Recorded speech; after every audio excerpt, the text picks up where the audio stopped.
I recently completed build 1 of my first CSGO map, DE_airport, a very simple map designed around a terminal in construction. I'm essentially going to be discussing the negative and positive outcomes of the map's creation in this video. Let this be a rough guide helping incoming mappers learn from my mistakes. I am in no state of satisfaction with the current product, and I am fully aware that it needs extensive playtesting in order to make it anywhere close to actual completion. I merely would like to discuss my mistakes and successes.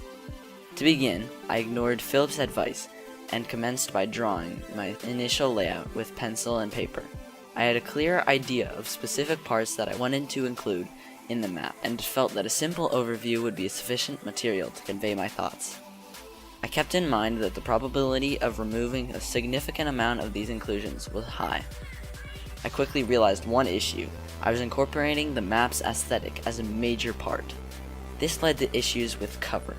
I knew that for the gameplay's sake, I should use an adequate amount of cover, but every time I tried to add more cover, I was hesitant because I figured that it would make the map look odd. I would recommend trying to ignore looks at first, and build a gameplay-oriented map. I actually ended up having to size down the map, and that significantly decreased the scale of the issue, no pun intended. Although I'm certain that the kind people in the workshop will request more cover, and I won't disagree. After some amount of contemplation, I have developed personal issues with the layout.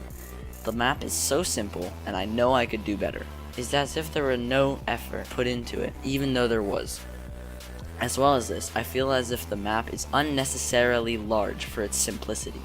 The map just feels like 6 rooms slapped together with entrances in between. There is no intricacy in the movements, except for possibly the scaffolding above B site, and because of that fact, the map feels, well, excessive in size, like I said. However, I do have a few ideas for some interesting corridors. For example, one that I have thought about from the beginning is a storage area under the map, which both teams can use as a sort of tunnel system for safer travel around the map. I could also use the construction theme to my advantage by adding more verticality with indoor scaffolding. Aside from those few additions, however, I can't think of any other improvements, unless I want to sacrifice my aesthetic. The best excuse for this map's quality. I now know the severity of the destruction that my attachment to visual quality wreaks.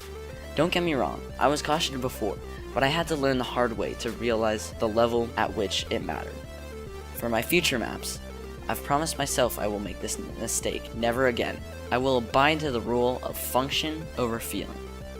This project was an overall wreck, in my opinion, but still managed to forge great memories and provide many learning experiences, and I'm sure that the same will be true with the future work on this project, and many others to come. Hey guys, just wanted to let you know we are now sponsored by Fatal Grips, as you can tell by our banner. It's an online store which sells mice, keyboards, controller grips, and headsets, and it's pretty cheap relative to other stores, and if you want to use our code J6 for 10% off, go ahead. Thank you. Bye.